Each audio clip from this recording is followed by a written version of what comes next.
Texas Senator Ted Cruz returning home to a hero's welcome. An 8-minute standing ovation at a speaking event. It was a different story in Washington, where he's being criticized by members of his own party.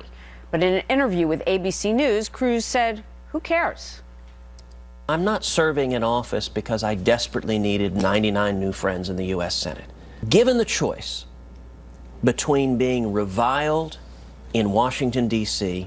and appreciated in Texas, or reviled in Texas and appreciated in Washington, I would take the former 100 out of 100 times.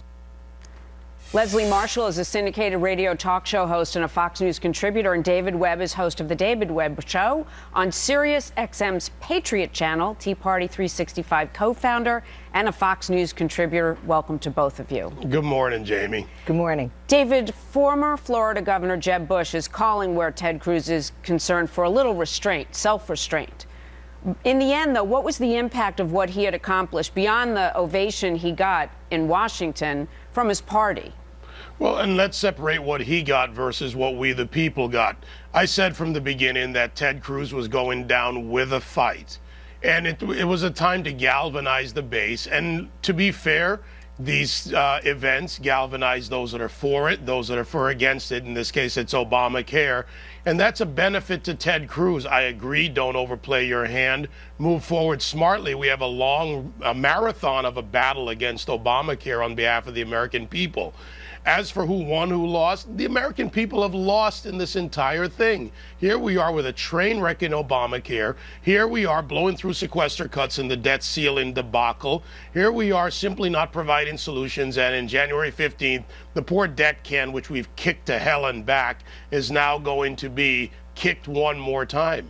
You know, I imagine, Leslie, that a lot of elected representatives, as they go home, are curious what the reaction will be of their constituents. What's your impression of this standing ovation in Texas?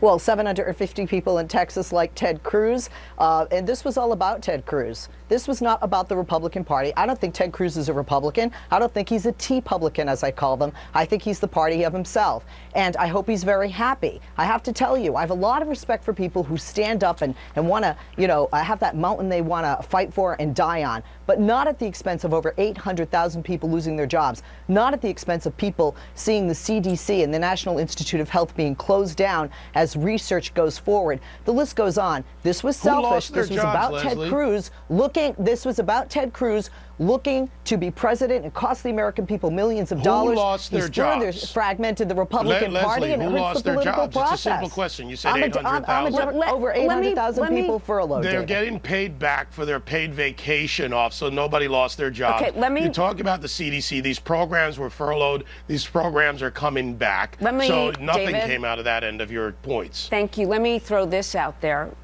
on Ted Cruz still. A 74% favorability rating among Tea Party Republicans and 56% favorability rating among non-Tea Party Republicans. This is according to Pew. So worth it, David? Look, worth it from political gamesmanship, I say yes. Look, I spend less time worrying about Pew Research polls and looking at what actually happened here. We've got a Senate that basically for decades now has been the president's club. 100 bureaucratic oligarchs who don't reflect the American people's will, and a GOP Senate who, frankly, in large part, doesn't know how to fight. Sometimes you fight and you lose, but you leave your base, you leave the American people with the impression and the truth that you will fight for them. Well, and this is a marathon, not a sprint, so I'm not worried about one battle. I'm worried about a very long-term future. We have grown our unfunded liabilities. We are out of control in this country, and David, it's time we put a stop. Let me let Leslie jump in here, because most things in life are a marathon, not a sprint. Leslie, today the president has the opportunity to stand up and address not only everyone who is trying to implement Obamacare and fix the computer with the quote-unquote tech surge. He can also explain to Americans trying to register what the heck is going on. What do you expect him to say? What does he need to say? What he's already saying, which is, my bad, the system, that the computer system is not working. But a failed computer system, as we saw with Twitter, which also crashed at its inception, and that is a computer program, which is about a company that is just about an interactive social media site. This is a health care plan, and the implementation, absolutely no question, of the computer program has not gone well. I do believe not that they're going to extend the individual mandate for a year. I think that the president will and should also address that. If it takes a couple of weeks, you extend it a couple of weeks, a couple of months, and so forth. But David, I do want to address one point David said, which is when you talk about those polls. In 1 month, the approval rating for Obamacare jumped 8%. The Tea Party's ratings have declined. The Republicans' ratings among Americans have declined. And if you say the Senate is about the president, that's a slap in the face to the American voters. The American voters, both Democrat and Republican, elected those officials in both the House and the Senate, David. Yeah, and frankly, I would tell the American voters that you need to consider why you've put people in office, regardless of party, for 30 years plus. I mean, this is ridiculous. We have essentially in America created, or let be created, a permanent political class that sits inside the Beltway.